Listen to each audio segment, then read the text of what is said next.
सबसे पहले तेजस्वी जी को ये बात जानना चाहिए कि उनके पिताजी और उनकी माँ राबड़ी देवी दोनों आदमी को बिहार की जनता 15 साल मौका दिया। 15 साल में जब गोपालगंज जिले में एक ईंटा रखने का काम नहीं किए, शासन में नहीं थी तो भाजपा के लिए महंगाई डायन लगती थी, और जब से भाजपा शासन में आई है महंगाई भौजाई लगती है। अभी आपने कार्यकर्ता का जिक्र किया है, कार्यकर्ता बड़ी दिल जान से लगे हैं। ये कार्यकर्ता लोग खाली चुनाव में लगने के लिए ही होते हैं कि टिकटॉक टोन मिलेगा इन लोगों को? जितने भी गलत तरीके से पैसा कमाने वाले लोग हैं, सही तरीके से पैसा कमाने वाले लोग हैं, उस सारे लोगों को राजनीतिक कुर्सी दिखाई दे रही है। नमस्कार, ग्राउंड जीरो से मैं मनीष ऋषि, और कैमरा स्क्रीन पर जो दिख रहे हैं राकेश सिंह परिचय हुआ, भाजपा के नेता हैं। गोपालगंज में उपचुनाव हो रहा है, उपचुनाव के मुद्दे पर हम लोग बात करेंगे। स्वागत बा। सबसे पहले आपका चैनल को बहुत बहुत धन्यवाद मनीष जी।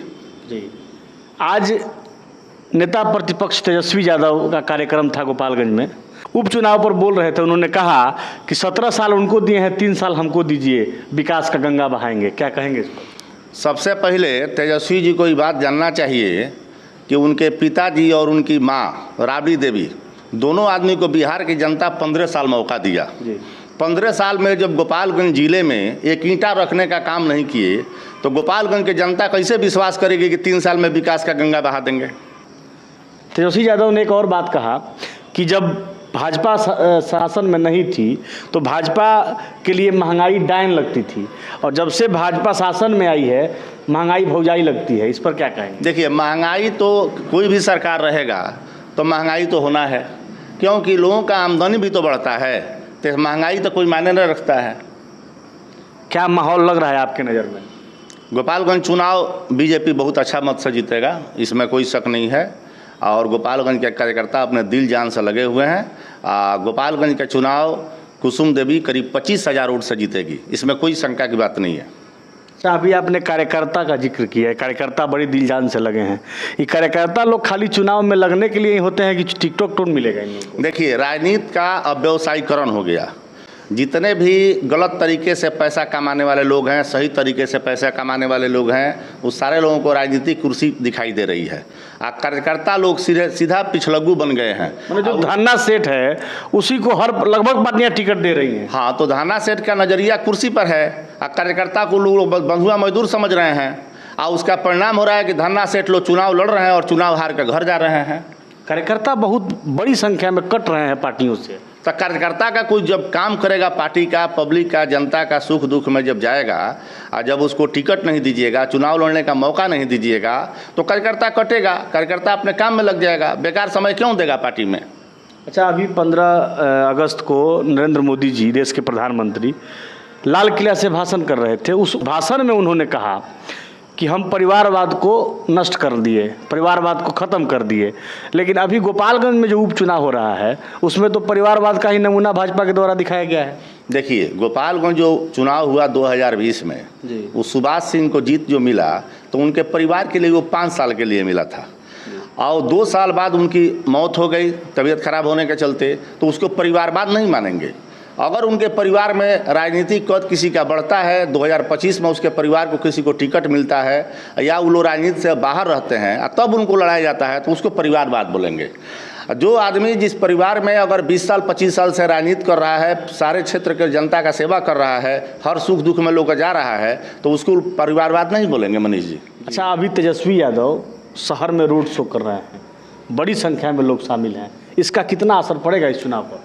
देखिए, किसी भी नेता का जब रोड शो होता है तो स्वाभाविक है भीड़ होना, तो भीड़ होने से कोई माने मतलब नहीं रहता है चुनाव में। वो तो कोई भी आएगा तो भीड़ होगा। जनता तो मूड बना लिया है कि भाई हमको वोट बीजेपी को देना है।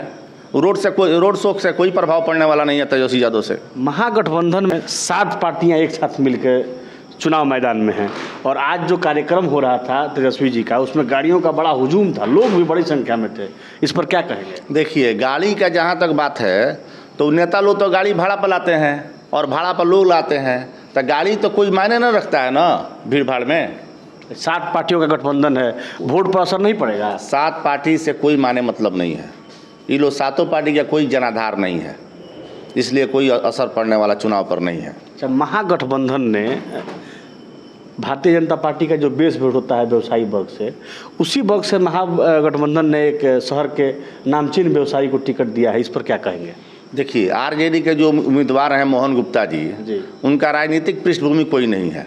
वो पूरे जीवन भर व्यापार धंधा किए हैं, ना उनका कहीं गांव में आना जाना है, किसी पंचायत से कोई संपर्क नहीं है। सिर्फ वो पार्टी में नाम के थे, क्योंकि उनका कोई गलत तरह का व्यवसाय था कि भाई एक पार्टी के साथ जुड़े रहेंगे तो मेरे बिजनेस पे, मेरे धंधा पे कोई असर नहीं पड़ेगा।